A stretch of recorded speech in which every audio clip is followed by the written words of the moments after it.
В това видео ще ти обясним как можеш да смениш своите предимства от Satoshi Kai. Това е наградата, която получаваш всеки ден в Satoshi K. Как можеш да я смениш на биткоин с K, защото Satoshi Kai има мост, т.е. двойка, с биткоин с K на нулева такса. Така че първото, което правим, е да напишем PancakeSwap Finance в нашия търсач. По този начин ще влезем в PancakeSwap. Много е важно да напишеш PancakeSwap Finance правилно и да се увериш, че е написано добре. В момента, в който вече сме в PancakeSwap, натискаме бутона за свързване. Бутонът за свързване ни служи, за да свържем нашия портфейл.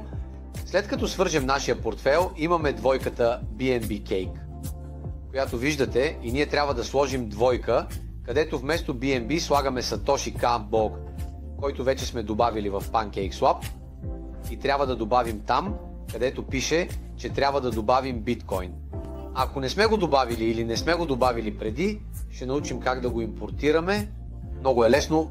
Първо на всичко, какво правим? Трябва да отидем на управление на токени, това, което виждате там, и на официалния сайт на Bitcoin Financer. Отиваме до мястото, където е договора. Кликваме "Това видео е добро за научаване", да се добави токен и в PancakeSwap. Така че от договора на Bitcoin Mundo Finance отиваме тук на BitScam, копираме линка, това е линкът на договора на биткоин, се връщаме в PancakeSwap, добавяме го в търсача и ако не се появи, отиваме на управление на токени. Това, което виждате, управление на токени тук, и ще изберем токените и ще го добавим. По този начин ще видите, че можем да го импортираме разбрано и ще го имаме.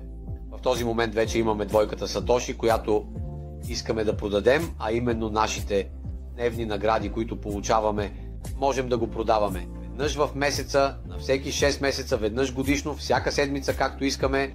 Слагаме Satoshi Kai и имаме в контрастойност биткоин с Kai. Виждате го долу и тогава виждате, че слипач е 0.1. Ако се вгледате, пише 0.1. Много е важно. Ако видите, кликваме тук, за да видите как да го редактирате, и виждате, че е зададено на 0.1. Слагаме го 0.1. След като слипеч е зададено на 0.1, отиваме да разменим, натискаме бутона, разменяме и по този начин се разрешава смяната. А щом излезе зеленото прозорче, както виждате горе, означава, че е разменено перфектно. Какво ще направим сега? И така, връщаме се в нашия балет и ще видим как сме сменили Satoshi K, част от тази душика. Имаме биткоин с K, виждате тук имаме нашите 1971 биткоин с K. Благодаря много. Това е видеоурок на сайта Bitcoin Finance. Имате още видеоуроци като тези